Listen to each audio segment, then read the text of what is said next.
As I mentioned, Bob Dalgarno was trying to get up here from Mount Gambier but couldn't. But he has given me something to read to you. Just a quick word about Bob Dalgarno. His career began in the 1960s. He started working for the then Department of Mines with Bruce Webb and Ben Thompson. And he was given the opportunity to map and sample sections of the Cambrian, the basic Cambrian, because atomic absorption analyses made regional surveys possible back then.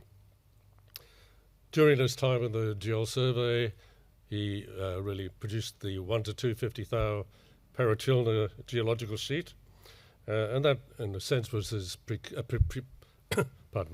precursor to his later work with Anaconda, and he spent a lot of time around Arkarula and the Walloran Ranges helicopter sampling. Bob has worked in mineral exploration around Australia and North Africa. He did return briefly to the department in the 70s, which is certainly where I met him. I worked with Bruce Webb in the regional mapping section. Left after a year to join BP on the Stuart Shelf and Olympic Dam in joint venture with Western Mining. His final decade was as the director of the Geol Survey of Victoria. For the past 20 years, he's been retired, if you can use that bad word. But in that time, he's enjoyed trips to the Flinders, keeping abroad of new ideas. And he works on the philosophy that old geologists do not die, they fossilize. So if I can just read what Bob has sent. Bob first met Reg Sprigg in 1951. So this is Bob speaking. When I was living with my uncle John Taylor, he was chief of CSIRO Soils Division.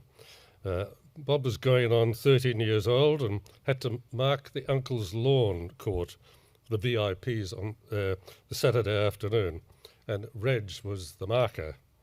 I was the the lackey who set up the string. This is a good one.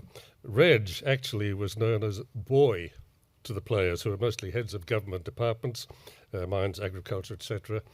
Even Mawson came to the afternoon teas at least once, to Bob's memory.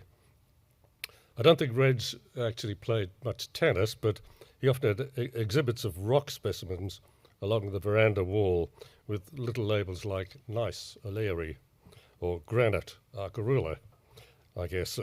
Particularly specimens from Ediacara, which Bob remembers because he was always trying to convince people of their significance.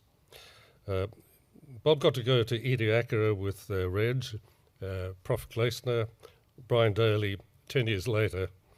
Reg, of course, had the long history with both Ediacara and fauna and the rocks, particularly glacials around the Arkarula and Mount Peter area. So Bob says the study described in Bulletin 57 makes a huge step in the understanding of one of the Reg Sprigg queries, he says, glacial observations in the heart of the Mount Painter Highlands, and explains a whole lot more about the prepared ground, if you like, of Radium Ridge and its mineralisation.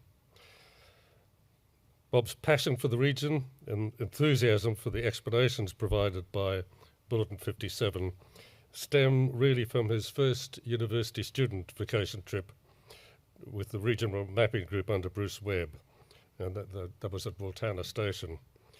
Bruce drove me up in the May vacation of my third year in geology 67 years ago.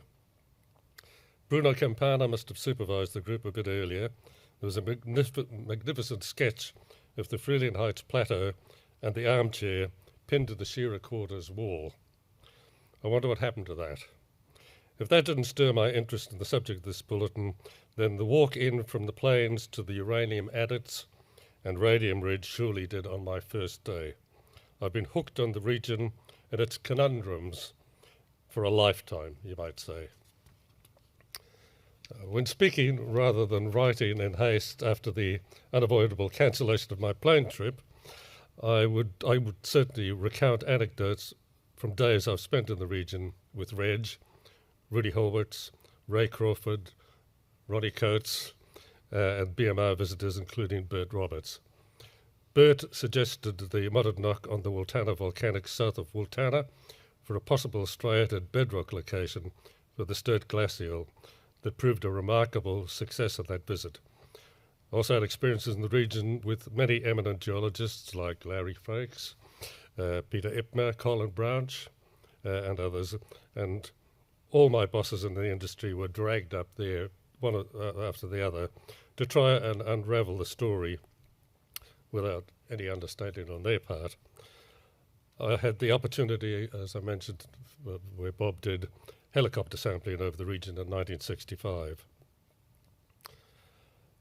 In his brief sojourn in the department in the 70s, Bob Major and John Drexel showed me around extensively on their work too. But the puzzles of the breccias and the epithermal mineralization still eluded us. Many of those questions are put to rest in these volumes.